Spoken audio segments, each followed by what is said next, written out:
दोस्तों, आप जानते हैं, युद्ध सिर्फ तलवारों और बंदूकों से नहीं जीता जाता। असली जीत वो होती है जो बिना खून खराबे के हासिल हो। यही है चाणक्य नीति का असली रहस्य। चाणक्य वो महान राजनीतिज्ञ जिसने सिर्फ अपनी बुद्धि और नीतियों से महान सम्राट चंद्रगुप्त मौर्य का साम्राज्य खड़ा कर दिया। सोचिए, अगर शत्रु को बिना लड़े ही पराजित किया जा सके तो कैसा हो। यही सवाल हमें चाणक्य की नीतियों की तरफ ले जाता है। चाणक्य की नीतियां समय की कसौटी पर खरी उतरी हैं और आज भी उतनी ही प्रभावी हैं जितनी उनके समय में थीं। ये नीतियां सिर्फ राजनीति या साम्राज्य निर्माण तक सीमित नहीं हैं, ये हमारे व्यक्तिगत जीवन में भी उतनी ही कारगर हैं। शत्रु को बिना लड़े बर्बाद करने का अर्थ, शत्रु को बिना लड़े हराने का मतलब है कि आप अपनी ऊर्जा, समय और संसाधन बचाकर जीत हासिल करें। सीधा टकराव अक्सर नुकसानदायक होता है, चाहे वह व्यक्तिगत दुश्मन हो, बिजनेस का प्रतिद्वंद्वी या फिर जीवन की कोई समस्या। चाणक्य हमें सिखाते हैं कि कैसे शांति और समझदारी से बड़े शत्रु को बर्बाद किया जा सकता है। दोस्तों, जब हम अपने शत्रु से लड़ने का फैसला करते हैं तो हम अपनी ऊर्जा और ध्यान उसी पर केंद्रित कर देते हैं। लेकिन अगर हम बिना लड़े उसे हराने की कला सीख लें तो हम न सिर्फ अपने उद्देश्य में सफल होंगे बल्कि अपनी आत्मा की शांति भी बनाए रखेंगे। चाणक्य का दृष्टिकोण, चाणक्य कहते हैं, शत्रु से लड़ने की सबसे बड़ी मूर्खता है उसे अपने स्तर पर लाना। आप सोच रहे होंगे कि फिर क्या करें? जवाब है, उसकी जड़ों पर वार करें। जब जड़ कमजोर हो जाए तो पेड़ खुद गिर जाता है। यही चाणक्य नीति है। दोस्तों, इस सीरीज में हम बात करेंगे चाणक्य की उन 12 नीतियों की जो आपको शत्रु को बिना लड़े हराने का हुनर सिखाएंगे। हर नीति को हम विस्तार से समझेंगे, उसे आज के जीवन से जोड़ेंगे ताकि आप उसे अपनी जिंदगी में इस्तेमाल कर सकें। आधुनिक जीवन में चाणक्य की नीतियों का महत्व सोचिए। आपका ऑफिस में कोई ऐसा सहयोगी है जो आपको नीचा दिखाने की कोशिश करता है, या फिर कोई पड़ोसी जो आपकी खुशियों में खलल डालता है। ऐसे में क्या आप हर बार उनसे लड़ेंगे या फिर चाणक्य की नीतियों से उन्हें चुपचाप बर्बाद कर देंगे? मित्रों, चाणक्य नीति सिर्फ युद्ध और राजनीति तक सीमित नहीं है, यह हमारे रोजमर्रा के जीवन में भी उतनी ही उपयोगी है। चाहे वह करियर हो, रिश्ते हो या फिर निजी समस्याएं, हर जगह ये नीतियां कारगर साबित हो सकती हैं। मित्रों, चाणक्य ने कहा है, शत्रु को हराने के लिए सबसे पहले उसे भ्रमित करो। युद्ध का सबसे बड़ा हथियार तलवार नहीं बल्कि दिमाग है। जब आपका शत्रु आपकी रणनीतियों को समझ ही नहीं पाएगा तो वह खुद को बचाने के बजाय गलतियां करना शुरू कर देगा। यही चाणक्य की पहली नीति है, भ्रम और मानसिक खेल। सोचिए, एक युद्ध के मैदान में 2 सेनाएं आमने सामने खड़ी हैं। पहली सेना सीधी रणनीति से हमला करती है, जबकि दूसरी सेना दुश्मन को यह यकीन दिलाती है कि हमला किसी और दिशा से होगा। क्या होगा? दूसरी सेना की रणनीति शत्रु को भ्रमित कर देगी और वह बिना लड़े ही हार मानने की स्थिति में आ जाएगा। दोस्तों, यह नीति सिर्फ युद्ध में ही नहीं, हमारे जीवन में भी उतनी ही प्रभावी है। अगर कोई सहकर्मी आपकी तरक्की रोकने की कोशिश कर रहा है तो उसे यह यकीन दिलाइए कि आप किसी और प्रोजेक्ट पर ध्यान दे रहे हैं। अगर आपका प्रतिद्वंद्वी आपके व्यापार में अड़चन डाल रहा है तो उसे भ्रमित कर दीजिए कि आप किसी और क्षेत्र में निवेश करने वाले हैं। चाणक्य की यही चालें थीं जिनसे उनके शत्रु हमेशा एक कदम पीछे रहते थे। चाणक्य नीति में शत्रु को भ्रमित करने के लिए 3 मुख्य तरीके बताए गए हैं। 1, असत्य पर सत्य का पर्दा डालें। चाणक्य कहते हैं, सत्य को छिपाना नहीं बल्कि उसे इतना साधारण बना दो कि शत्रु उसे महत्व ही न दे। अगर आप किसी योजना पर काम कर रहे हैं तो शत्रु को ऐसा दिखाइए कि वह योजना बेहद छोटी या महत्वहीन है। जब शत्रु उस पर ध्यान न दे तो आप अपनी योजना को अंजाम दें। 2, गलत जानकारी दें। शत्रु की ताकत उसकी जानकारी होती है। अगर आप उसे गलत जानकारी देंगे तो वह खुद ही अपने पैरों पर कुल्हाड़ी मार लेगा। सोचिए, कोई आपके व्यापार को खत्म करना चाहता है, उसे ऐसी जानकारी दीजिए कि आप अपना ध्यान किसी और प्रोडक्ट पर लगा रहे हैं। जैसे ही वह उस दिशा में कदम बढ़ाएगा, आप अपनी असली योजना को लागू कर सकते हैं। 3, दोस्ती का नाटक करें। दोस्त बनकर दुश्मन को धोखा देना सबसे बड़ा खेल है। चाणक्य ने कहा है, शत्रु को पास लाओ, लेकिन अपनी असली ताकत को छिपा कर रखो। जब वह यह मानेगा कि आप उसका मित्र हैं, तभी वह अपनी कमजोरियां आपके सामने उजागर करेगा। मित्रों, आज के समय में यह नीति और भी ज्यादा जरूरी है। अगर कोई सहकर्मी आपको नीचा दिखाना चाहता है, तो उसे यकीन दिलाइए कि आप उसकी मदद कर रहे हैं। इससे वह अपनी योजनाओं को आपके सामने उजागर कर देगा और आप चुपचाप अपनी तरक्की का रास्ता बना लेंगे। बड़े कारोबारी अक्सर अपने प्रतिद्वंद्वियों को भ्रमित करते हैं। जैसे एक कंपनी दिखाती है कि वह एक नया प्रोडक्ट लॉन्च कर रही है, लेकिन असल में वह अपने पुराने प्रोडक्ट को मजबूत कर रही होती है। इस भ्रम से प्रतिद्वंद्वी अपनी योजना बदल देता है और हार मान लेता है। सोचिए, अगर आपका शत्रु यह न समझ पाए कि आप क्या कर रहे हैं, तो वह घबरा जाएगा। डर और असमंजस इंसान को कमजोर बना देते हैं। यही चाणक्य नीति की असली ताकत है। शत्रु को इतना भ्रमित कर दो कि वह अपनी ताकत का सही इस्तेमाल ही न कर पाए। दोस्तों, चाणक्य की इस नीति को अपने जीवन में लागू करें। अपने शत्रु को भ्रमित करें, अपनी योजनाओं को गुप्त रखें और सही समय पर अपना दांव खेलें।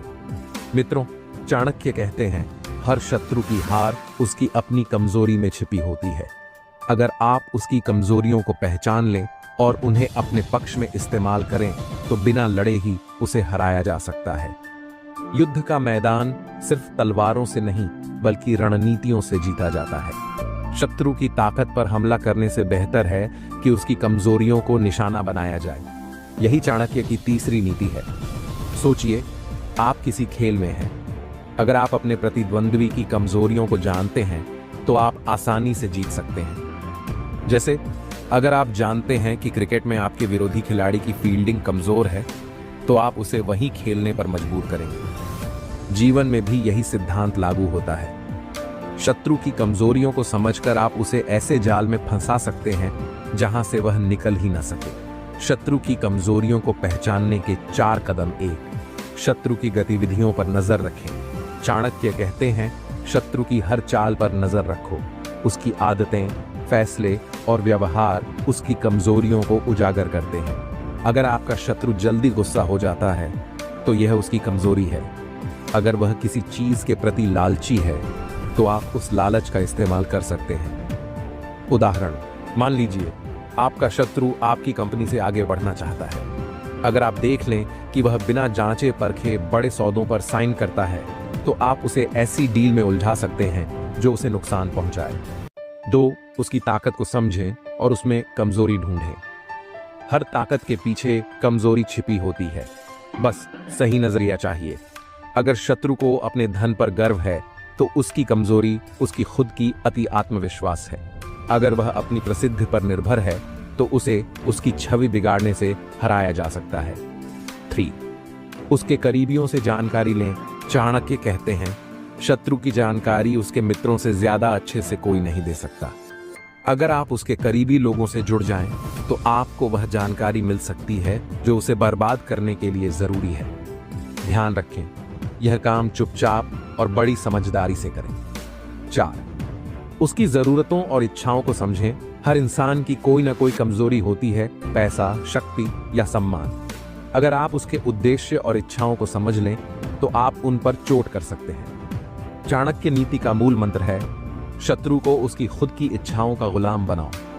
शत्रु की कमजोरी को हथियार बनाएं, लालच का जाल बिछाएं। लालच हर इंसान की सबसे बड़ी कमजोरी है। अगर आपका शत्रु लालची है, तो उसे ऐसा लालच दीजिए जो उसे गहरे जाल में फंसा दे। उदाहरण, अगर आपका व्यापारिक प्रतिद्वंद्वी अधिक मुनाफे के पीछे भागता है, तो उसे ऐसी डील ऑफर करें जो सतही रूप से आकर्षक हो, लेकिन गहराई में नुकसानदेह हो। गुस्से का फायदा उठाएं। जो गुस्से में है, वह अपनी समझ खो देता है। अगर आपका शत्रु जल्दी गुस्सा करता है, तो उसे ऐसे हालात में डालिए जहां वह खुद ही अपनी गलतियां करे। चाणक्य कहते हैं, गुस्सा इंसान को अपनी कब्र खुद खोदने पर मजबूर कर देता है। उसकी कमजोरी को सार्वजनिक करें। अगर शत्रु की कमजोरी को उसके समर्थकों के सामने लाया जाए, तो उसकी ताकत अपने आप खत्म हो जाती है। सोचिए, कोई राजनेता जिसे जनता पर भरोसा है, उसकी निजी गलतियां जनता के सामने आ जाएं। उसकी पूरी छवि बर्बाद हो जाएगी। उसकी ताकत को उसकी कमजोरी में बदलें। चाणक्य कहते हैं, बुद्धिमानी यह है कि शत्रु की ताकत को उसकी कमजोरी में बदल दिया जाए। अगर शत्रु अपनी ताकत पर घमंड करता है तो उसे ऐसी स्थिति में डालें जहां वह अपनी ताकत का गलत इस्तेमाल करे। आधुनिक समय में इस नीति का उपयोग व्यापार में, अगर आपका प्रतिद्वंद्वी एक बड़े प्रोजेक्ट पर काम कर रहा है तो उसकी कमजोरियों को उजागर करें। उदाहरण, अगर उसका प्रोडक्ट महंगा है तो आप अपने प्रोडक्ट को सस्ता और उपयोगी बनाकर उसे हराएं। सामाजिक जीवन में किसी ऐसे व्यक्ति से निपटने के लिए जो आपको नीचा दिखाने की कोशिश करता है, उसकी कमजोरी को ध्यान में रखकर उससे बातचीत करें। अगर वह अपने अहंकार में जीता है तो उसे वहीं चोट दें। राजनीति में चाणक्य की यह नीति आज भी राजनीति में बेहद प्रभावी है। किसी भी नेता को हराने के लिए उसकी निजी कमजोरियों को उजागर किया जाता है। मित्रों, यह दुनिया एक बड़ा रणभूमि है। अगर आप अपने शत्रु की कमजोरियों को पहचानने और उनका सही इस्तेमाल करने की कला सीख लें तो आप हर कदम पर विजयी होंगे। शत्रु की कमजोरियों को जानना और उन्हें अपने फायदे के लिए इस्तेमाल करना न केवल बुद्धिमानी है बल्कि सफलता की कुंजी भी है। चाणक्य कहते हैं, शत्रु को हराने का सबसे प्रभावी तरीका यह है कि उसे भ्रम में डाल दिया जाए।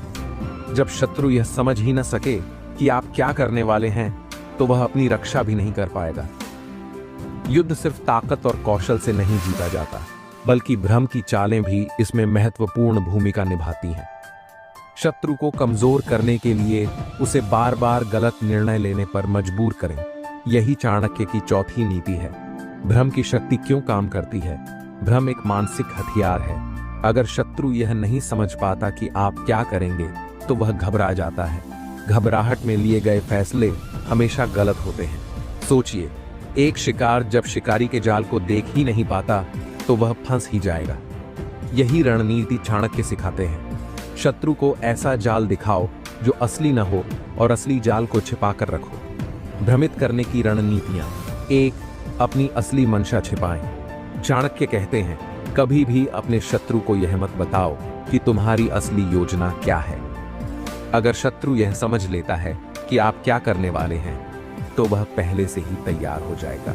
आपको अपनी असली योजना को छिपाकर रखना होगा। उदाहरण, अगर आप व्यापार में किसी बड़े ग्राहक को हासिल करना चाहते हैं तो शत्रु को यह लगे कि आप किसी और दिशा में काम कर रहे हैं। जब वह आपकी चाल को समझने में व्यस्त होगा, आप अपनी योजना को अंजाम दे सकते हैं। 2. झूठी सूचनाएं फैलाएं। झूठी सूचनाएं शत्रु को भ्रमित करने का सबसे बड़ा हथियार है। शत्रु को ऐसे हालात में डालें जहां वह आपकी झूठी सूचनाओं पर भरोसा करे। इससे वह अपने फैसलों में असमंजस की स्थिति में आ जाएगा। उदाहरण, अगर आपके शत्रु को लगे कि आप आर्थिक रूप से कमजोर हैं तो वह आपको हल्के में लेगा। यह उसका सबसे बड़ा नुकसान हो सकता है। 3. शत्रु को अप्रत्याशित कदम उठाने पर मजबूर करें। भ्रम की कला यह है कि आप शत्रु को उसकी योजनाओं से भटकने पर मजबूर कर दें। शत्रु के दिमाग में डर और असमंजस पैदा करें। अगर वह यह समझ ही नहीं पाएगा कि आप किस दिशा में बढ़ रहे हैं तो वह खुद गलतियां करेगा। उदाहरण, महाभारत में श्री कृष्ण ने कौरवों को भ्रमित करके उनकी सेना को तोड़ा। उन्होंने पांडवों की जीत के लिए ऐसी रणनीतियां बनाई जिन्हें कौरव समझ ही नहीं पाए। 4. गलत संकेत भेजें। शत्रु को भ्रमित करने का सबसे अच्छा तरीका है कि उसे ऐसे संकेत दिए जाएं जो उसे गलत दिशा में ले जाएं। अगर आप शत्रु को अपनी ताकत कम समझने पर मजबूर कर सकते हैं तो वह आपकी वास्तविक क्षमता को पहचान ही नहीं पाएगा। इसका मतलब है कि आप उसकी कमजोरियों पर चोट कर सकते हैं। जब चाणक्य ने नंद साम्राज्य को हराने की योजना बनाई तो उन्होंने शत्रु को बार बार भ्रमित किया। उन्होंने शत्रु को यह यकीन दिलाया कि वह सीधा युद्ध करेंगे। लेकिन चाणक्य ने गुप्त चालों और आंतरिक विद्रोह के जरिए साम्राज्य को अंदर से तोड़ दिया। महाभारत में अर्जुन ने जयद्रथ को भ्रमित करके उसकी कमजोरी का फायदा उठाया। अर्जुन ने जयद्रथ को ऐसा यकीन दिलाया कि वह सुरक्षित है, लेकिन सूर्यास्त से पहले अर्जुन ने उसे मारकर युद्ध में जीत हासिल की। भ्रम की कला में माहिर कैसे बने? 1. अपनी योजना को गुप्त रखें। अपनी रणनीतियों के बारे में केवल उन्हीं को बताएं जो पूरी तरह से विश्वसनीय हो। चाणक्य कहते हैं, आपकी योजना जितनी गुप्त होगी, आपकी जीत उतनी ही सुनिश्चित होगी। दो शत्रु की प्रतिक्रिया का अनुमान लगाएं। शत्रु को भ्रमित करने के लिए उसकी सोच और प्रतिक्रियाओं को समझना बेहद जरूरी है। अगर आप यह जान लें कि वह किसी स्थिति में क्या करेगा, तो आप उसे भ्रमित करने में सफल होंगे। 3. अप्रत्याशित कदम उठाएं। शत्रु को हमेशा यह लगे कि आप साधारण तरीके से काम कर रहे हैं, लेकिन अचानक से ऐसा कदम उठाएं जिसकी उसने कल्पना भी न की हो। 4. शांत रहें और धैर्य रखें। भ्रम पैदा करना एक धीमी प्रक्रिया है। अगर आप जल्दबाजी करेंगे तो शत्रु आपकी चाल को समझ सकता है। चाणक्य कहते हैं, हर शत्रु के भीतर एक कमजोरी छिपी होती है। अगर आप उस कमजोरी को पहचान लें और उसे अपने पक्ष में इस्तेमाल कर लें, तो शत्रु का अंत निश्चित है। यह अध्याय चाणक्य की सबसे गहरी और गूढ़ नीति पर आधारित है। शत्रु की कमजोरियों को समझकर उसे लड़ाई के परास्त करना। याद रखें, हर इंसान की कोई ना कोई कमजोरी होती है, चाहे वह कितना ही शक्तिशाली क्यों न हो। शत्रु की कमजोरियों को पहचानने का महत्व एक पेड़ को गिराने के लिए उसकी जड़ पर वार किया जाता है। शत्रु की कमजोरी उसकी जड़ है। अगर आप उस कमजोरी को सही तरीके से भुनाएंगे तो शत्रु अपने ही बोझ से गिर जाएगा। चाणक्य नीति कहती है, शत्रु को परास्त करने के लिए उसकी ताकत से लड़ने की जरूरत नहीं है। उसकी कमजोरी पर वार करो और वह खुद ही हार मान लेगा। शत्रु की कमजोरियां कैसे पहचानें? उसकी आदतें और स्वभाव देखें। हर इंसान की कुछ आदतें ऐसी होती हैं जो उसे कमजोर बनाती हैं। कोई क्रोधी होता है, कोई लालची, कोई स्वाभिमान में अंधा। अगर आपका शत्रु लालच का शिकार है, तो आप उसे ऐसे प्रलोभन में फंसा सकते हैं जो उसे कमजोर बना दे। उदाहरण, अगर शत्रु धन का लोभी है, तो उसे ऐसे प्रस्ताव में उलझाएं जो उसकी ताकत को कम कर दे। उसके आसपास के लोगों से जानकारी लें। चाणक्य कहते हैं कि शत्रु की ताकत उसके सहयोगियों में होती है। उन लोगों से जानकारी जुटाएं जो शत्रु के करीब है। अक्सर शत्रु के सहयोगी उसकी कमजोरियों के गवाह होते हैं। उसकी असफलताओं का अध्ययन करें। जो व्यक्ति असफल होता है, उसकी असफलताएं उसकी कमजोरियों को उजागर करती हैं। शत्रु की पुरानी असफलताओं का विश्लेषण करें। जानें कि वह कहां और क्यों चूका। उसके अहंकार को समझें। अहंकार हर इंसान की सबसे बड़ी कमजोरी होती है। अगर आपका शत्रु अत्यधिक आत्मविश्वास से भरा है, तो उसे उसी में फंसाएं। चाणक्य कहते हैं, शत्रु के अहंकार को उसके खिलाफ हथियार बनाएं। कमजोरी को हथियार कैसे बनाएं? शत्रु को उसकी कमजोरियों पर निर्भर बनाएं। अगर आप शत्रु को उसकी ही कमजोरियों पर निर्भर कर दें, तो वह आपकी मुट्ठी में आ जाएगा। अगर वह लालची है, तो उसे लालच का शिकार बनाएं। अगर वह क्रोधी है, तो उसे उकसाकर गलतियां करने पर मजबूर करें। उदाहरण, अगर आपका शत्रु क्रोध में निर्णय लेता है, तो उसे ऐसा महसूस कराएं कि उसकी हर चाल विफल हो रही है। इससे वह जल्दबाजी में गलत फैसले लेगा। कमजोर पहलुओं पर चोट करें। शत्रु को उसकी सबसे कमजोर स्थिति में हराना आसान होता है। अगर वह आर्थिक रूप से कमजोर है, तो उसकी वित्तीय स्थिति को और खराब करने की योजना बनाएं। अगर वह सामाजिक रूप से कमजोर है, तो उसके खिलाफ जनमत तैयार करें। कमजोरी का सबसे अच्छा उपयोग तब होता है जब आप उसे शत्रु की ताकत के रूप में पेश करें। शत्रु को यह विश्वास दिलाएं कि उसकी कमजोरी ही उसकी ताकत है। इससे वह गलत दिशा में काम करेगा। अगर शत्रु को यह लगे कि वह सुरक्षित है, तो वह सावधानी छोड़ देगा। उसे ऐसा महसूस कराएं कि आप उसके खिलाफ कुछ नहीं कर रहे हैं, और जैसे ही वह असावधान हो, उसकी कमजोरी पर वार करें। जब चाणक्य ने चंद्रगुप्त मौर्य को प्रशिक्षित किया, तो उन्होंने नंद साम्राज्य की कमजोरी को पहचानकर उसे पराजित किया। नंद राजा का लालच और अपने मंत्रियों पर अत्यधिक भरोसा उसकी सबसे बड़ी कमजोरियां थीं। चाणक्य ने इन्हीं कमजोरियों का इस्तेमाल करके साम्राज्य को गिरा दिया। रामायण में भगवान राम ने रावण की कमजोरी को समझकर ही उसे हराया। रावण का सबसे बड़ा दोष उसका अहंकार और सीता को लेकर मोह था। भगवान राम ने उसे उसके ही अहंकार में उलझाकर पराजित किया। चाणक्य नीति कहती है, पहले शत्रु की पूरी जानकारी जुटाओ, फिर उसकी कमजोरियों पर हमला करो। बिना सोचे समझे कोई कदम न उठाएं। हर योजना को बार बार परखें। कमजोरियों का उपयोग तभी सफल होता है जब आप सही समय पर वार करें। धैर्य रखें, सही अवसर का इंतजार करें। चाणक्य कहते हैं कि अगर आप अपनी कमजोरियों को छिपा सकते हैं तो शत्रु आपकी चालों को कभी नहीं समझ सकेगा। खुद को कमजोर दिखाएं, लेकिन भीतर से मजबूत बने। शत्रु के खिलाफ लड़ाई में आपके साथ के लोग आपकी सबसे बड़ी ताकत है। उनकी मदद से शत्रु की कमजोरियों की जानकारी जुटाएं। टीम वर्क से अपनी योजनाओं को अंजाम दें। चाणक्य कहते हैं, सबसे बड़ी जीत वही है जिसमें शत्रु खुद ही हार मान ले और आत्मसमर्पण करने पर मजबूर हो जाए। बिना हथियार उठाए जो युद्ध जीता जाए वह सबसे श्रेष्ठ विजय है। यह अध्याय चाणक्य नीति के उस अमोघ सूत्र पर आधारित है जो शत्रु को मानसिक और भावनात्मक रूप से इस कदर कमजोर कर देता है कि वह खुद को हराने पर मजबूर हो जाता है। यह न केवल बुद्धिमत्ता और धैर्य की मांग करता है, बल्कि रणनीति की कला को उच्चतम स्तर पर ले जाता है। बिना लड़ाई के जीतना सबसे आसान और सस्ता तरीका है। इससे न तो आपका समय बर्बाद होता है और न ही आपकी ताकत। शत्रु स्वयं आपकी शर्तों पर आत्मसमर्पण करता है। जो शत्रु हार मान लेता है वह फिर से उठने की हिम्मत नहीं करता। आत्मसमर्पण करने वाला शत्रु मानसिक रूप से कमजोर हो जाता है। वह दोबारा आपके खिलाफ खड़ा होने की सोच भी नहीं सकता। चाणक्य कहते हैं कि ऐसी जीत से आपकी प्रतिष्ठा बढ़ती है और आपके दुश्मनों के बीच खौफ पैदा होता है। इससे भविष्य में कोई भी आपके खिलाफ कदम उठाने से पहले 100 बार सोचेगा। शत्रु को आत्मसमर्पण करने पर मजबूर करने की रणनीतियां। 1, भ्रम पैदा करें। शत्रु को उसकी ताकत और कमजोरियों के बीच उलझा दो। शत्रु को यह महसूस कराएं कि आपकी शक्ति असीमित है। उसकी योजनाओं को विफल करते रहें ताकि वह आत्मविश्वास खो दे।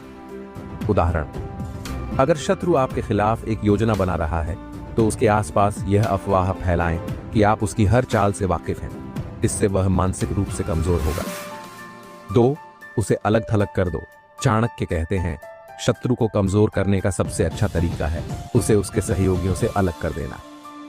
शत्रु के दोस्तों और सहयोगियों को अपनी ओर मोड़ें। एक बार शत्रु अकेला पड़ जाए तो वह खुद ही हार मान लेगा। 3, उसकी शक्ति के स्रोत को खत्म करें। शत्रु की ताकत उसके संसाधनों से होती है। अगर शत्रु आर्थिक रूप से मजबूत है तो उसके धन के स्रोत पर वार करें। अगर वह अपनी सेना या समर्थन पर निर्भर है तो उसमें फूट डालें।